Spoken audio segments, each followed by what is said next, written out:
Assalamualaikum warahmatullahi wabarakatuh. Alhamdulillah rabbil alamin. Salatu wassalamu ala asyrafil anbiya'i wal mursalin sayyidina Muhammadin wa ala alihi wa sahbihi ajma'in. Amma ba'd. Segala puji kepada Allah Subhanahu wa taala yang telah mempertemukan kita lagi saudara-saudara sekalian di pertemuan kali ini. Insyaallah pada pertemuan kali ini kita akan melanjutkan pembahasan pertemuan pada sebelumnya. Tak lupa pula salawat dan taslim kepada Rasulullah Muhammad sallallahu alaihi wasallam yang telah membawakan nikmat agama Islam sebagai pedoman jalan lurus kepada kita semua menuju hari kemudian. Amin ya rabbal alamin.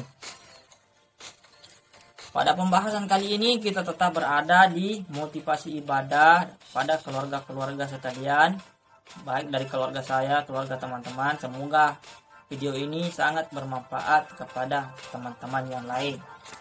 Ini merupakan lanjutan dari video sebelumnya yang berjudul motivasi ibadah part 2 mengenai bagaimana introspeksi diri di era milenial, introspeksi sosial, tafakur mengenai kesalahan kita, tafakur mengenai apa yang telah kita perbuat melanggar agama dan aturan-aturan sehingga kita bisa memperbaiki diri kembali.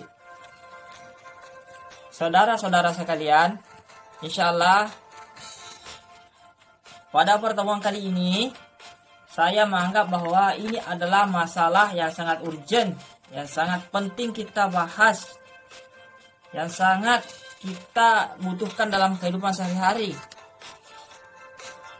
Ada apa masalah ini? Di dalam kehidupan kita ini mengenai ibadah, ada beberapa pihak atau ada beberapa orang yang mengabaikan ibadah, yang masih renggang, masih enggan, masih tidak mau dan masih menganggap remeh pesan-pesan agama. Akhirnya masih banyak terjadi begal, saudara. Masih banyak terjadi pencurian, masih banyak terjadi orang yang tidak melaksanakan kewajiban individunya sebagaimana yang dibahas pada pembahasan sebelumnya. Bahkan sholat 5 waktu pun masih kadang bolong, saudara-saudara sekalian. Bahkan ada yang tidak sholat sama sekali. Akan tetapi saudara-saudara, justru kalau perihal perihal uang atau mencari nafkah kepada keluarga, bahkan mereka lupa waktu. Dia start jam subuh, jam 5 subuh, jam 4 subuh pergi ke pasar menjual, pergi ke tempat kerjanya, pergi ke sawah, pergi ke kebun, pergi ke kantor, dan pergi ke tempat kerjanya, saudara. Mereka lupa waktu, bahkan lupa sarapan ketika ia mengenai tentang mencari uang. Waktu dan makan kadang dia lupakan, akan tetapi masalah ibadah, na'udzubillah min dzalik, bahkan sholat waktu, pergi menjual jam 5 subuh dia tidak sholat subuh, subhanallah, na'udzubillah ya Allah. Nah sekarang keluarga saya pribadi memiliki moto seperti ini. Bukan cuma pencari uang, bukan cuma orang yang ingin mencari nafkah, mencari dolar, memburu dolar, pebisnis yang harus dimotivasi melakukan training di hotel, melakukan training motivasi di Wisma, melakukan training motivasi di tempat-tempat dengan orang banyak hanya untuk memotivasi mereka bagaimana mencari uang, bagaimana mencari dolar. Akan tetapi ini yang paling penting adalah semangat dalam beribadah wajib diutamakan. Bukan cuma mereka yang mencari uang disemangati, justru saat milenial ini adalah motivasi ibadah yang sangat dibutuhkan. Apalagi mengenang banyak tanda-tanda besar mengenai kerusakan bumi, ada tsunami, ada virus wabah yang saat ini merajalela mengenai COVID-19, pandemi corona. Jangan-jangan itu adalah tanda-tanda hari kiamat. Olehnya itu di era 20-an, abad 20-an ini, marilah kita memotivasi diri kita untuk beribadah. Jangan cuma mencari uang ingin dimotivasi oleh para trainer motivasi.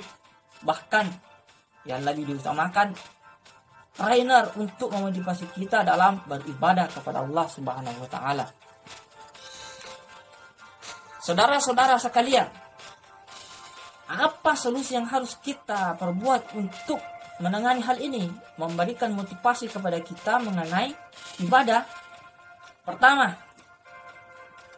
kontrol niat dan mindset. Niat positif yang kami masukkan di sini. Niat positif. Sekarang berbicara mengenai mengontrol, kontrol apa yang ada di dalam benak saudara, apa yang ada di pikiran saudara. Nah, mungkin saja ada yang berpikir seperti ini. Mengontrol itu diatur, mengontrol itu ditata, diawasi, merasa diawasi oleh Allah seumpamanya, disetting oleh manajer, disetting oleh pimpinan kantor, di-manage, dikelola dengan baik. Untuk apa? Jangan sampai ada kesalahan di dalamnya. Mengontrol. Nah, sebagaimana pembahasan yang akan kita bahas selanjutnya. Saya ingin bertanya kepada saudara-saudara sekalian. Jangan di skip, tolong didengarkan sampai akhir. Saya ingin bertanya. Jika saudara-saudara, jika Anda lagi down, lagi stres, lagi frustasi, lagi bingung, lagi sedih, kira-kira apa yang kalian biasanya kerjakan? Apa yang kalian lakukan? Lagi ngapain? Ngapain kalian jika pusing, stres? Mungkin ada sebagian di antara kalian mencari hiburan, pergi ke sana ke sini. Jika remaja mencari tempat PlayStation, jika orang tua mencari tempat jalan-jalan seperti ini, mencari tempat rekreasi, cari tempat hiburan untuk menghibur dirinya lagi sedih. Atau mungkin juga ada yang menonton, perempuan yang suka film Korea atau film Jepang, atau anak-anak yang suka nonton film anak-anak, atau orang tua yang lagi sedih inginnya menonton terus di depan TV. Atau pula ada yang tidak ingin memikirkan masalah itu, akhirnya tidur terus, pusing, akhirnya tidur dia kerja. Atau mungkin juga ini yang paling hebat, ada yang pusing, ada yang stres, dia sholat kepada Allah SWT. Dia menghadap kepada Allah Subhanahu wa Ta'ala melalui sholat, berdoa, ya Allah berikanlah solusi atas masalah kesedihan saya ini. Hadirin hadirat yang berbahagia, saudara-saudara sekalian, sekarang masih ingat power of positive thinking?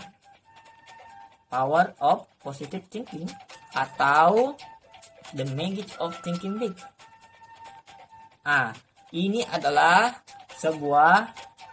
ini adalah buku mengenai motivasi saudara-saudara sekalian. Atau mungkin ada beberapa motivasi lain yang saudara-saudara temukan di kondisi seharian, di kehidupan sosial, di internet, digital, buku, koran dan sebagainya. Itu bisa semua difungsikan sebagai motivasi. Nah, sekarang saudara-saudara pemirsa sekalian, bagaimana kira-kira jika isi atau materi daripada ini kita arahkan ke ranah ibadah, pakai untuk ibadah? Karena mengapa? Kebanyakan materi yang disampaikan untuk dari motivasi yang seperti ini hanya kebanyakan arahnya ke pencarian uang, mencari dolar, memburu dolar, mencari nafkah. Jangan putus asa, jangan pernah rendah hati untuk mencari uang, karena Anda akan sukses di tempat itu. Tapi jika materi itu dibawa ke daerah ranah ibadah, saya kira ini hal yang sangat luar biasa, hal yang sangat dahsyat. Makanya moto kami ini, jangan cuma orang pencari uang yang akan dimotivasi, akan tetapi mengamalkan ibadah, pesan-pesan agama oleh dai, mubalik, ustaz, ulama, dan guru-guru yang mereka sampaikan mengenai pesan agama, itu dijadikan sebagai motivasi ibadah, dikerjakan. Saudara-saudara sekalian, di masa milenial ini, kenapa harus diberikan motivasi ibadah? Karena di milenial ini terlalu banyak godaan, terlalu banyak hal yang mengganggu konsentrasi kita untuk menjalankan ibadah, menjalankan zikir, menjalankan sholat, menjalankan puasa insya Allah di bulan Ramadan ini. Banyak sekali gangguan, apalagi berhubungan dengan gadget, di mana buka gadget sudah mendapatkan gambar-gambar yang tidak diinginkan, video-video yang tidak diinginkan, saudara-saudara sekalian. Banyak sekali di era digital ini yang sangat mengganggu. Olehnya itu di masa milenial ini butuh motivasi ibadah agar kita tetap bisa konsisten untuk tetap beribadah kepada Allah Subhanahu wa taala. Sekarang kita kembali. Niat positif dan mindset. Kenapa yang harus dibahas duluan adalah niat positif, niat yang berbau positif dan mindset. Kenapa? Menurut penjelasan saya kali ini, niat itu adalah sesuatu yang terjadi di dalam hati nurani kita. Menurut saya itu ada di alam bawah sadar kita yang akhirnya membentuk pola pikir kita yang disebut dengan mindset kita.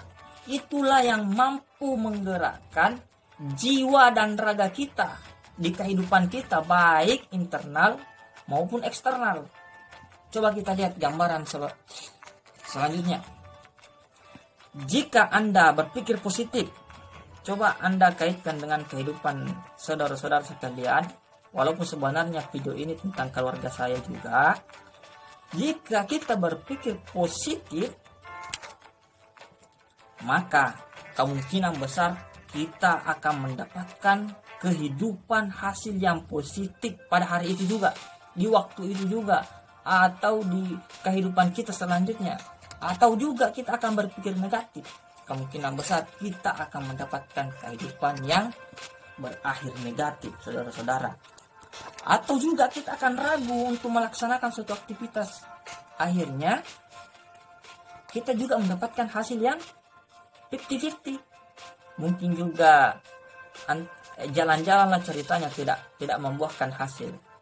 Seumpama kita ingin mencari uang baru, mencari dolar, mencari nafkah, lantas pemikiran kita dapat enggak ya, dapat tidak ya, akhirnya keluar ya dia tidak dapatkan hasil, tanpa positif, tanpa negatif juga jalan-jalan.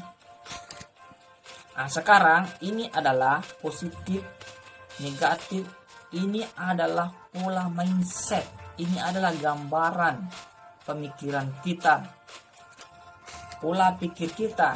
Ini terjadi di dalam hati nurani kita. Menurut saya itu terjadi di alam bawah sadar kita yang tanpa kita sadari, dan merupakan anugerah yang paling dahsyat dari Allah Subhanahu wa taala. Kenapa? Karena dia mampu menggerakkan kehidupan kita, dia mampu menggerakkan bagian internal dalam diri kita, bagian eksternal dari luar diri kita, sebagaimana dijelaskan pada di atas. Positif, kita akan berpikir positif, maka kita akan menarik seluruh hal-hal positif. Ataupun sebaliknya, mestinya berpikir positif ya saudara-saudara sekalian. Jangan di skip dulu ya, kita akan lanjut. Sebagaimana hadis Nabi Shallallahu Alaihi Wasallam yang artinya, ketahuilah bahwa ada segumpalan di dalam diri kita, jika ia baik maka baiklah seluruh diri kita. Akan tetapi jika ia rusak, maka buruk juga hasilnya, buruklah seluruh diri kita. Apakah itu? Ketahuilah, segumpalan itu adalah qalbun, ala wahyal qalbu, hati nurani. Ala inna fil jasadi mudghah, isa saluhat saluhal jasadu kullu, wa isa fasadal jasadu kullu, ala wahyal qalbu.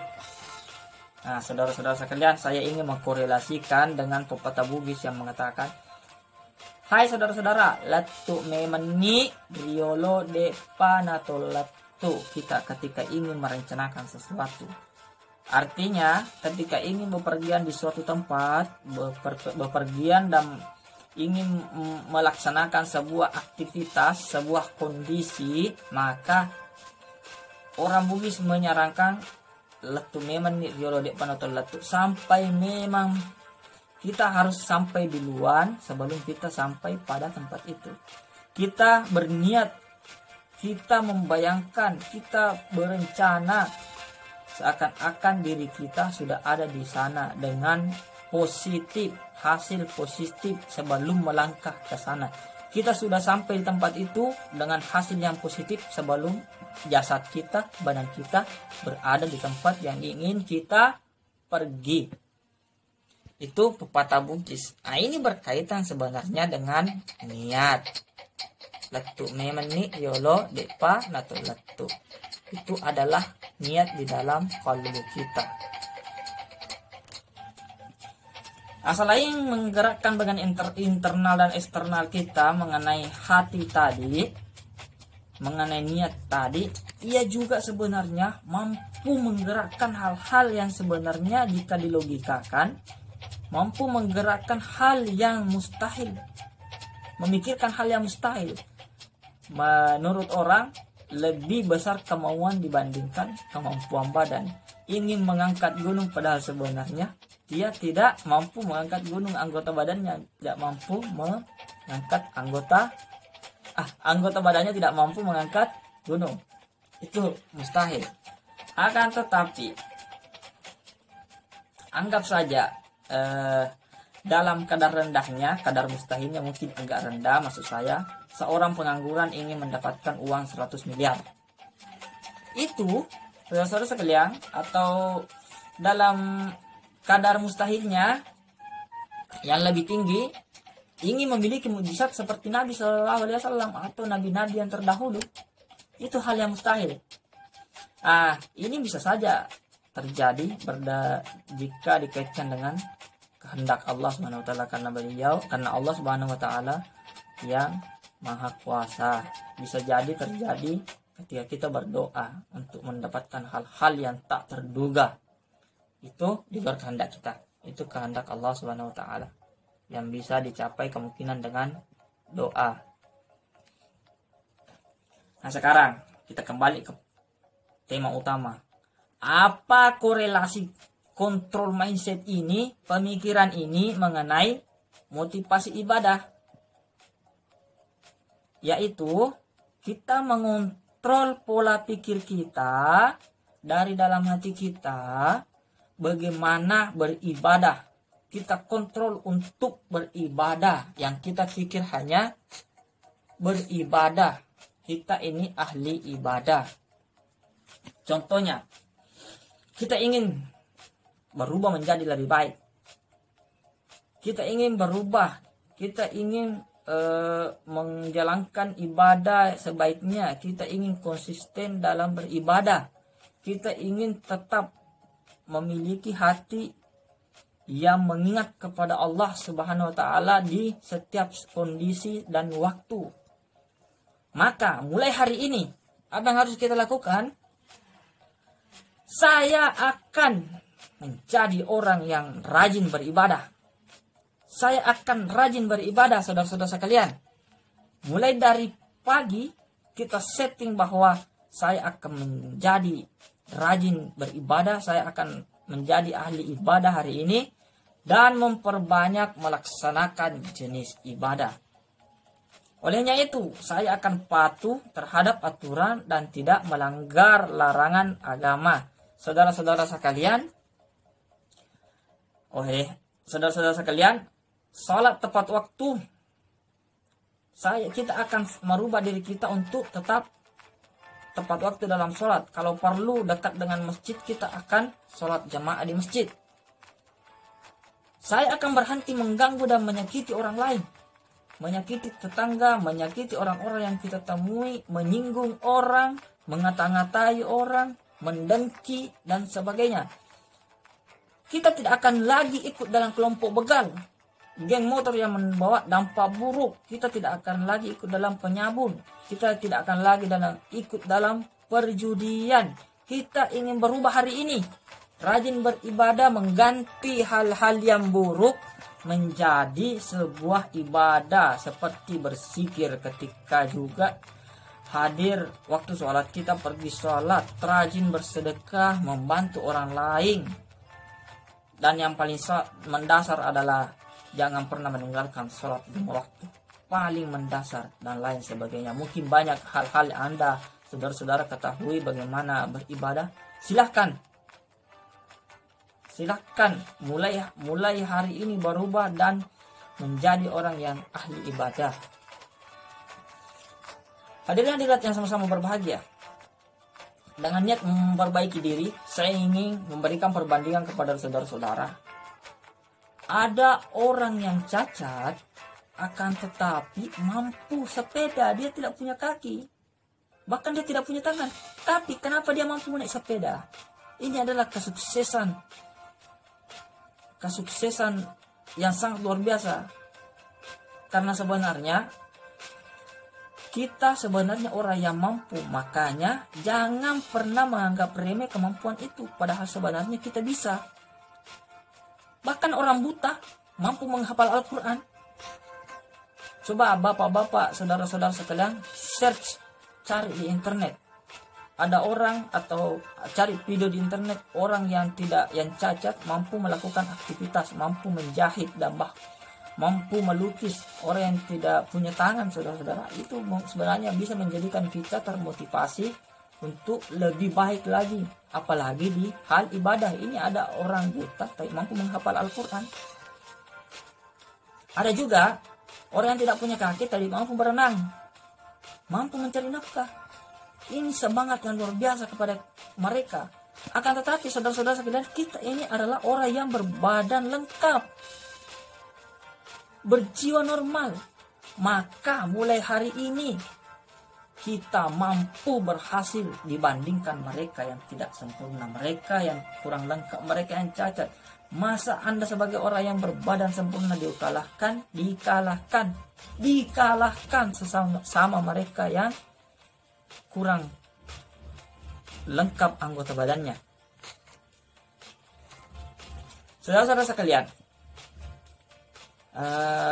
ini adalah motivasi bagaimana beribadah, bagaimana men-setting mindset kita, pola pikir kita, bahwa saya akan menjadi orang ahli ibadah, saya akan menjadi rajin beribadah, saya akan menjadi orang yang tidak melanggar aturan agama, saya akan rajin melaksanakan ibadah yang bervariasi, memperbanyak, mengumpulkan pahala. Semoga ini menjadi berkah, memotivasi kepada teman-teman sekalian dalam mengumpulkan rezeki, dalam mengumpulkan pahala sebanyak-banyaknya, bukan cuma rezeki yang dikejar sebanyak-banyaknya. Semoga saudara-saudara kalian termotivasi untuk memperbanyak lagi ibadah. Setting dari awal bahwasanya kita ahli ibadah, tidak akan lagi melanggar aturan-aturan agama. Setiap saat dikontrol. Inilah gunanya kontrol mindset, kontrol pola pikiran kita dari niat bagaimana kita beribadah kepada Allah Subhanahu wa taala. Semoga Allah memberi hidayah kepada kita semua. Kita mengontrol mindset kita, maka segala hal positif kita bisa rangkul dalam kehidupan kita di masa mendatang. Kita bisa menarik segala hal yang baik di kehidupan kita. Kita menjadi orang-orang yang husnul khatimah.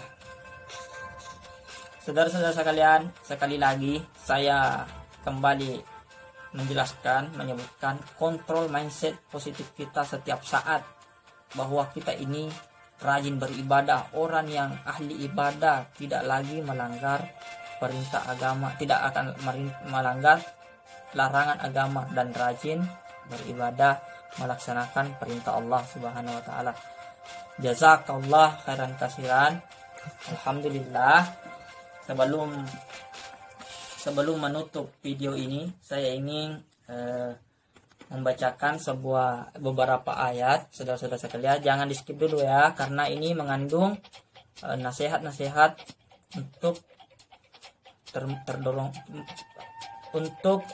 termotivasi dalam melaksanakan ibadah. Ini ada di dalam surah Al-Waqiah, sekitar 8 ayat mulai ayat 77. A'udzubillahi minasyaitonir rajim. Innahu laqur'anun karim fi kitabim maknun la yamassuhu illal mutahharun tanzilum min rabbil alamin. Afa bihadzal hadisi antum mudhinun wa taj'aluna rizqakum annakum tukazzibun. Walaula idza balagatil hulqum wa antum hina idzin tanzurun. Wa nahnu aqrabu ilaihi minkum walakin la tubsirun. Sesungguhnya Al-Quran ini adalah bacaan yang sangat mulia. Pada kitab yang terpelihara di Lauhin Mahfuz, tidak menyentuhnya kecuali hamba-hamba yang disucikan, diturunkan dari Tuhan semesta alam. Apakah kamu menganggap remeh saja Al-Quran ini? Kamu mengganti rezeki Allah yang Allah berikan dengan mendustakan Allah, mendustakan rezeki Allah. Maka mengapa ketika nyawa sampai di kerongkongan, padahal kamu ketika itu melihat betapa besar kekuasaan Allah. Ini tambahan, bukan terjemahan. Dan kami lebih dekat kepadanya daripada kamu, tetapi kamu tidak melihat. Itu beberapa ayat. Artinya mengapa engkau mendustakan dari Al-Quran, pesan-pesan agama. Kita mestinya termotivasi untuk selalu melaksanakan apa yang Allah perintahkan dan menjauhi semua larangan Allah Subhanahu wa ta'ala. Shadaqallahul azim. Saya kira inilah yang sempat saya sampaikan. Semoga ini bisa menjadi berkah kepada kita semua, terutama kepada orang yang menyampaikan juga, keluarga saya, keluarga teman-teman, pribadi, saudara-saudara dan sekalian, kepada anak-anak, remaja dan orang-orang dewasa, orang-orang yang sudah balik, orang tua dan sebagainya.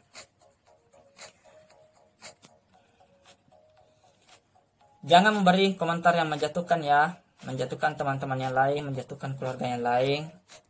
Kalau bisa, dukunglah, saling mengingatkan untuk tetap memotivasi, saling motivasi untuk melaksanakan ibadah. Kita butuh ibadah, saling beribadah. Kita butuh ibadah saat ini, saudara-saudara, mengumpulkan bekal di dunia untuk perbekalan hari kemudian, untuk bekal hari kemudian. Wassalamualaikum warahmatullahi wabarakatuh.